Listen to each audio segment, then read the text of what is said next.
চক্রব্যূহ, এই চক্রব্যূহে কি আমেরিকা ফেসে গেছে এই মুহূর্তে? আপনার এই এত 4-5 দিনের যে ওয়ার আমরা দেখলাম, তাতে করে আপনার অ্যাসেসমেন্ট কি? এই চক্রব্যূহের মধ্যে কি ইউএসএ পুরোপুরি ফেসে গেছে অভিমন্যুর মতো? দেখুন, যেখানে যেখানে ইরান আত্মনির্ভর আছে, ওরা ওখানে হাঁটছে না। ওদের মিসাইল সিস্টেম ওরা নিজে বানাচ্ছে। আগে সলিড স্টেট ছিল, এখন লিকুইড স্টেট আছে। ওদের ড্রোনস ওরা নিজে বানিয়েছে, ডেভেলপ করেছে, ওরা ওখানে হাঁটছে না। রাইট, যেখানে যেখানে ওরা এই টেকনোলজি ইম্পোর্ট করেছে, যেরকম আপনার নেভাল শিপ যতগুলো ওদের কাছে ইরানিয়ান নেভি বা ইরানিয়ান রিভলিউশনারি গার্ডে যেটা নেভি ছিল, ওদের দুটো রকমের নেভি আছে। রাইট, এই পুরো এই যে হরমুজ কাছে যতগুলো ছিল সব ডিস্ট্রয়েড, কেন যে ওটা ওরা নিজে বানায়নি।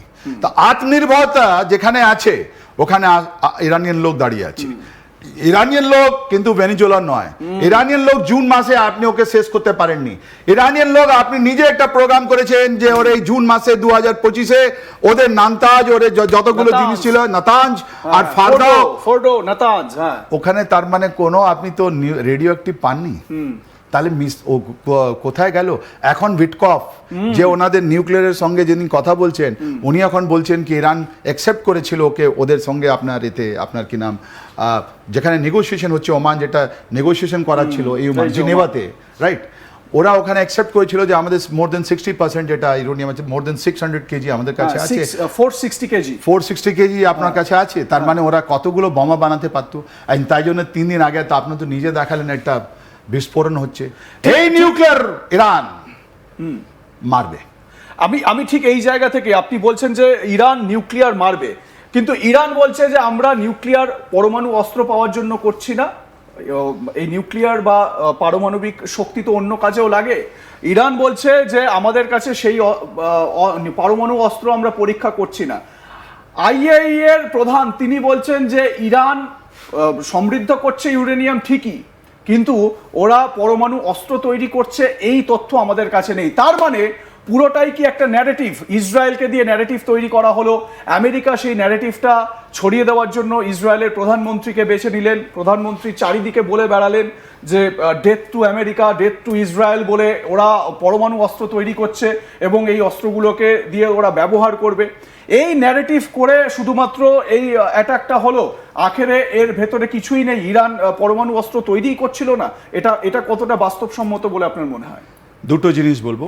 এই ওমানের ফরেন মিনিস্টার, এই ওমান আপনি দেখেন, এই ওমানের ফরেন মিনিস্টার উনি নেগোশিয়েটর ছিলেন, এখনও নেগোশিয়েটর আছেন। আপনি পুরো খাড়ি দেশ সব জায়গায় ইরান মেরেছে, ওমান ছাড়া।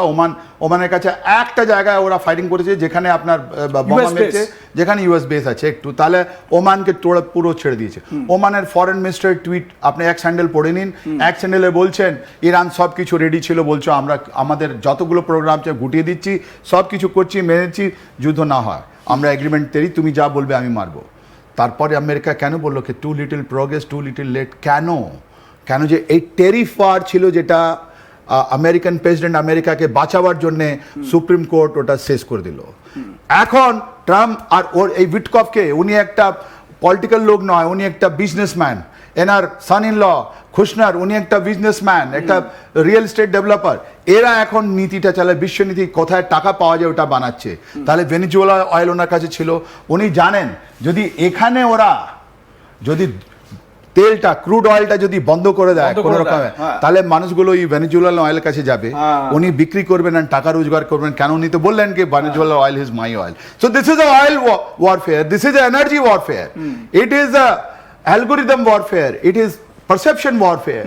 আর ওখানে এই যে গতকাল যে ইনসিডেন্টটা হয়েছে, এই ইনসিডেন্টটা কিন্তু আপনার এই যে থার্ড ওয়ার্ল্ডের আপনি কথা বলছেন, ইন্টারন্যাশনাল ওয়াটারে যদি এই সাবমারিন যদি আসে, নিউক্লিয়ার সাবমারিন, যদি আমরা জানতে না পারলে, আর যদি আমরা জানতে পারতাম তাহলে একে ওয়ার্নিং দেয়নি, আমরা একে প্রোটেকশন দিইনি।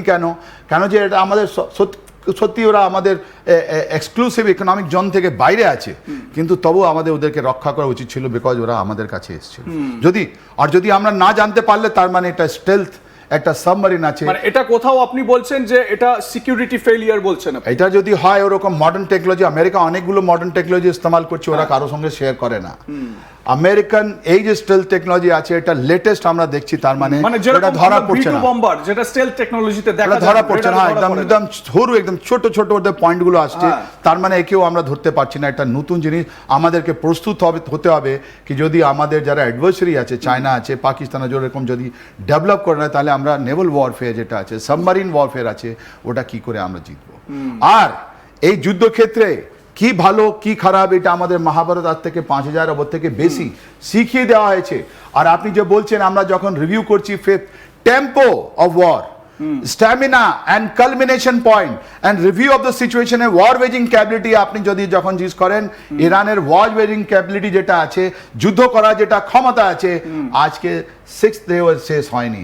এখন আমেরিকার কাছে এটা আছে কি ওরা কতদিন চালাবে, গ্রাউন্ড ফোর্সেস আসবে কি, গ্রাউন্ড হামলা চালাবে কি, এটা ওরা আর জমিন উপর থেকে নর্থ থেকে ওরা আনবে না ইরাক থেকে আনবে না আপনার পাকিস্তান থেকে যাবে না ওরা নিজে ড্রপ করবে, এটা এখন ডিসাইড ক্লিয়ার নয়। আজকে টেম্পোটা শেষ, আজকে ট্যাকটিক্যাল পজ আছে because of this 180 people. Definitely একটা দেশ ওই 180 জনের তো নিশ্চয়ই মৃত্যুর একটা শোক হবে, তাই জন্য ওরা শোক করছে। কিন্তু আমার মনে হয় ইরান আবার উঠবে, আবার মারবে। আর এই যে হরমুজে যেটা আপনার বারবার দেখাচ্ছেন, এখন ওটা বন্ধ আছে। গতকাল ট্রাম্প বলেছেন কি আমি প্রত্যেকজন লোককে আমি ইন্স্যুরেন্স দেব, কিন্তু এটা এখনো কার্যকর হবে না।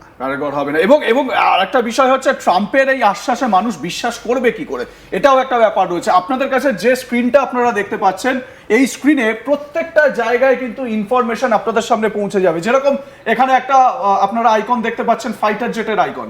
আমরা যদি এখানে ক্লিক করি তাহলে দেখুন এখানে একটা আপডেট আপনাদের সামনে চলে আসবে। সেখানে কি নোটিফিকেশনে দেওয়া হচ্ছে, US general Dan Kane, US central command has established air superiority over the southern regions of the Iranian coast and we will begin expanding inland.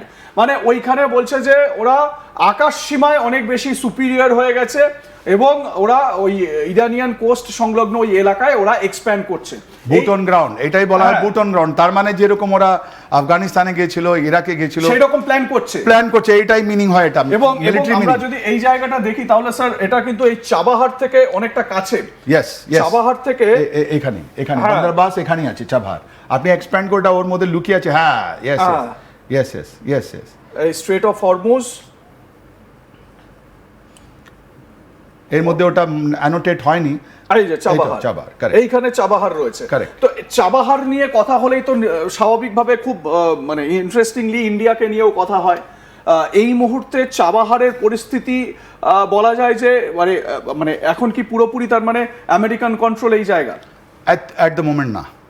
At the moment ওখানে ইরানিয়ান রেভলিউশনারি গার্ড যেটা আছে ওর সঙ্গেই তো গদার আছে, ওর সঙ্গে পাসনি আছে, ওখানেই পাসনি আছে। আরো একটু করলে আপনি পাসনি দেখতে পারবেন। গদার, পাসনি, চাবাহারে একসঙ্গেই আছে।